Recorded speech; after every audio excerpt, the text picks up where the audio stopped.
coming here today in support of ADA and this event, which is here to discuss what's going on in Albania.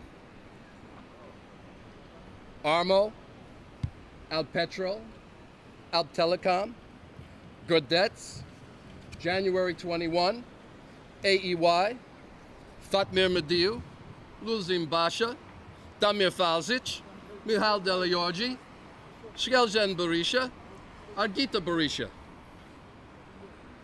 What do they all have in common?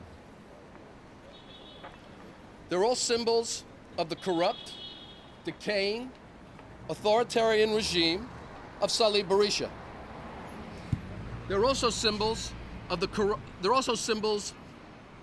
broken promises and broken dreams.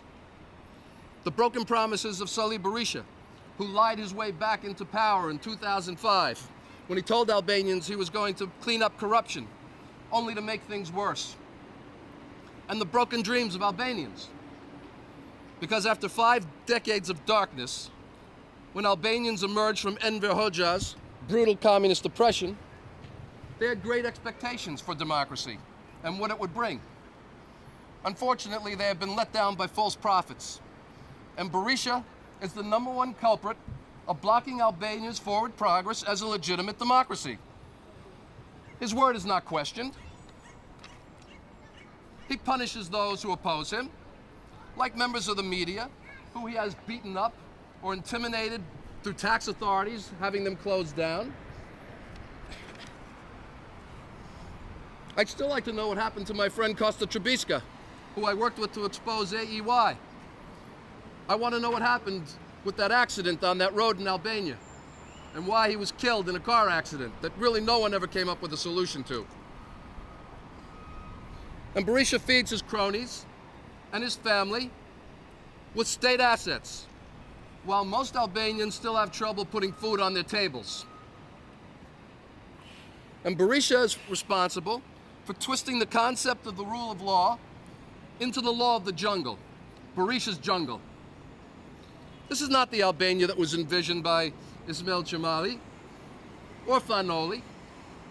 It's not what Gary Kokalarit envisioned when she was an early advocate for democracy. As is well known, she was harshly persecuted for her beliefs by Enver Hoxha, while Salih Berisha sat at Enver's feet like an obedient dog. As an example of the corruption of the Berisha regime, I have here a document. It's a bulletin from the government of Albania. It was published, it's called Bulletin number 133. It was published on October 12th of 2012. And what this is a document that analyzes the Al Patrol deal and told why the Al Patrol deal was such a great deal for Albanians to sell this company to Razat Taci, Salih Berisha's friend.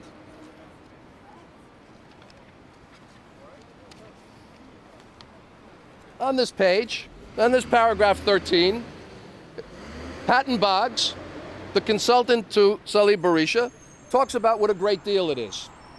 And it talks about how an essential part of the deal, a financial guarantee from American Chartered Bank for 85 million euro, $110 million was legitimate. They checked with the bank and it was a good guarantee. And because of this, they decided to give this award Al Patrol to Vetro Silk Road, which was controlled by a man named Matthew Rozak from Chicago, and in the background was Razat Taci. And this document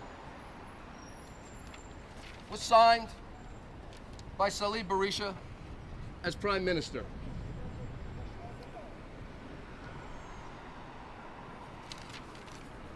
And as I said, that was in October of 2012.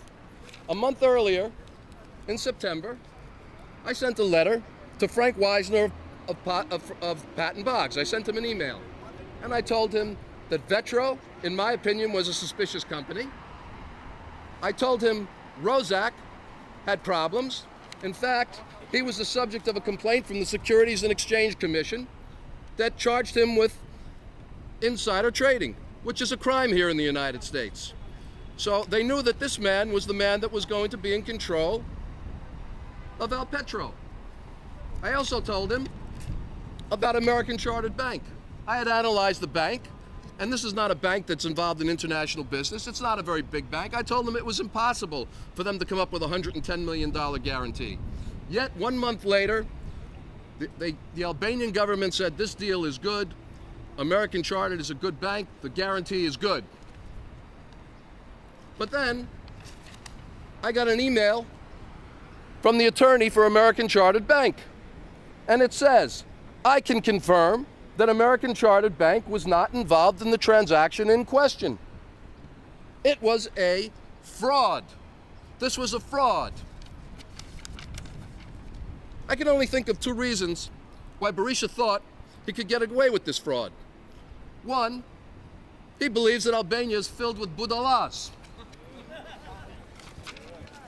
Or two, he just doesn't care what anyone thinks. And he has the audacity to do as he pleases in true dictatorial style. Just like he did when he replaced the CEC official with one of his own puppets, a stooge from Fatmir Mediu's Republican Party. The same Fatmir Mediu who brought Albania Gurdets and AEY. My family's been involved with the Albanian American community for the past century. My grandfather was president of Vatra when Vatra was a respectable organization. My father, who served here in the U.S. Army Air Corps during World War II, was a leader of Albanian organizations like Vatra and Albanian Center of New York, as was my mother, my beloved mother, who passed away in April. And I helped organize and worked with well-known Albanian American organizations. My family worked to bring him out. My family also worked to establish religious organizations for Albanians, both Muslim and Christian. We worked to bring humanitarian aid to Albanians when Albania opened from communism. We worked to bring humanitarian aid to the Kosovars when they were pushed from Kosovo by Milosevic. And we also worked to lobby for the independence of Kosovo. And as three generations of Albanian Americans who are proud to be American, but just as proud to be Albanian,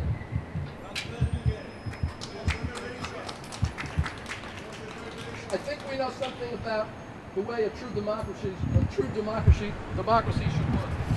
And if you don't like that, there's Eddie Rahman's coalition. But I don't think it's our place to sit here and tell Albanians who to vote for. But when we see wrong, and when we see warning flashing signs of a totalitarian state emerging, when we see the rule of law in reality is the law of the jungle, then as Albanian Americans who are proud to be Albanian and know the great potential that Albania has, it's our right and our duty to speak out.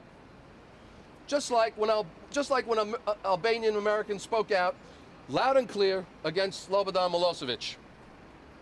I was one of the people that helped lobby to bring the NATO bombs to Kosovo that removed Milosevic from power and put him in The Hague where he belonged. God bless you, Gary. It's now time to put Berisha where he belongs, in jail.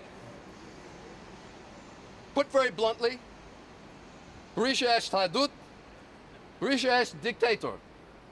And there is no room for dictators in a democracy, so there should be no room for Berisha in Albania. Është koha për Berishën të iki, është koha për ndryshën, poshtë enve Berisha. Poshtë enve Berisha. Poshtë enve Berisha. Poshtë enve Berisha.